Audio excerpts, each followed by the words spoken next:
Hey guys, welcome to the third episode of Unfortunately, I Read Books.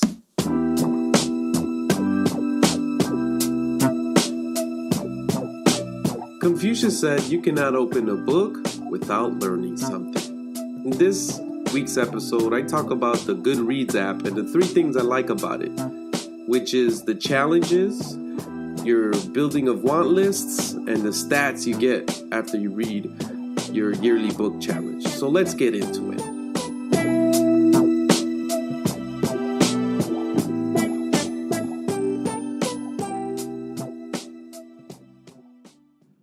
Okay, let's start with the Goodreads challenges.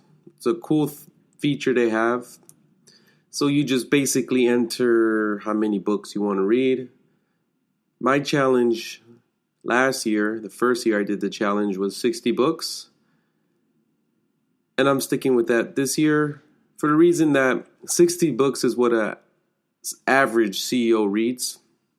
And, I always found that statistic pretty interesting because CEOs have very high level of intelligence. I'm sure reading is an aspect of that intelligence. So 60 is what I usually pick. I did it last year. I'm doing it this year. I exceeded that last year. 105 is what I read last year in 2017. So 2018, I'm doing 60 books again. That's my initial goal. 5 books a month. And what I like about that is you can see your progress. So sometimes they'll say that I am 5 books ahead, 4 books ahead. It shows me a percentage. So that's good to see if you're on track or if you're ahead. Or even if you're behind, read it more quickly, allocate more time towards reading. Also, what I like is that you can link, you can create a bookshelf. So what I do is last year I created 2017 bookshelf, and this year I have a 2018 bookshelf, and I link my challenge to that. So I know what I read in that year. I have the list there.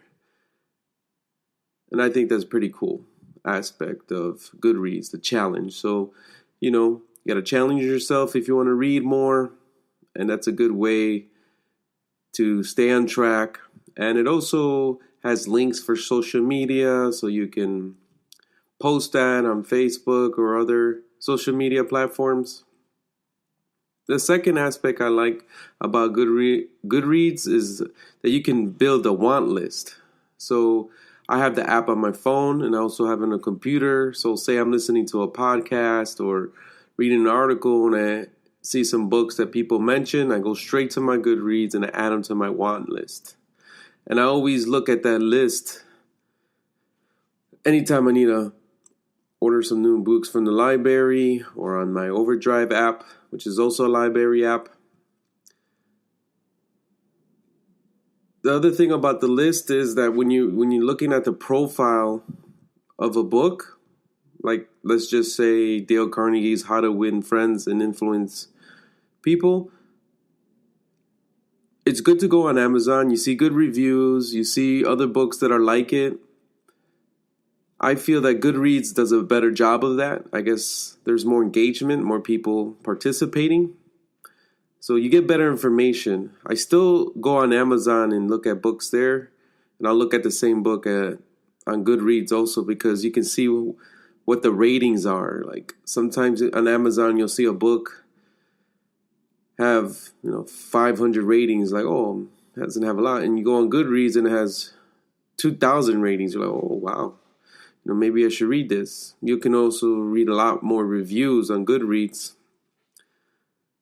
And I like their feature that Amazon also uses is similar recommendations. So when you're in that profile, you can see similar books like How to Win Friends and Influence People. You'll see similar books on there.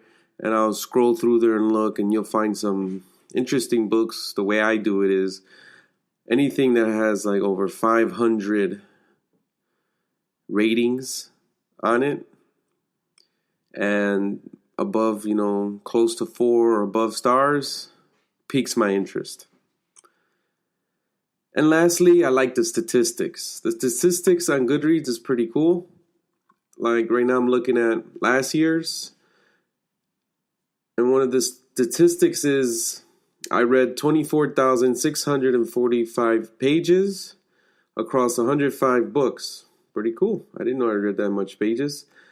The shortest book I read was Sam Harris's Lying, 47 pages, and the longest book I read was 457 pages, which is 100 Years of Solitude by Gabriel Garcia Marquez, and I actually read that for my Latin American Humanities class. It also tells me that the most popular book I read was that same book, the 100 Years of Solitude, which has 1,109,513 people who have also read that book. And then the least popular book I read is one that only 26 people have read, and it's Hearing God Through Your Dreams by Mark Verkeller, which was a good book. It also has what I rated, my average rating for the books I read in 2017. I really don't, I can't say I'm honest with my ratings. I actually rate everything a 5. I probably should be more honest and more engaged in that aspect because I do benefit from others. So the highest rated on Goodreads book I read was by Guillermo Maldonado, who's actually the pastor of the church we go to, and he wrote a book called Supernatural Deliverance, and it has an average rating of 4.82. Wow, pretty good. And then it gives me book covers of all the books I read during the year. Pretty cool. And you can post this on social media. That's what I did.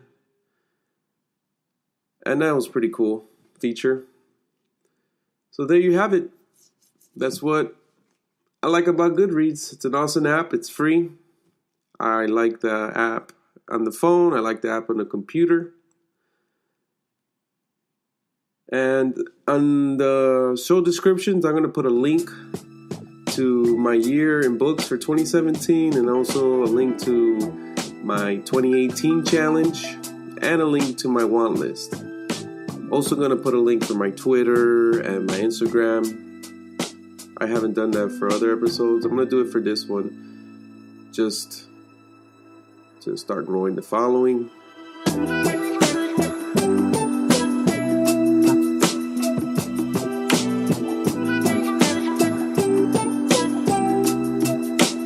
Please subscribe to my iTunes or Stitcher so you can be updated about my next episode, which will be about my reasons of reading so many books.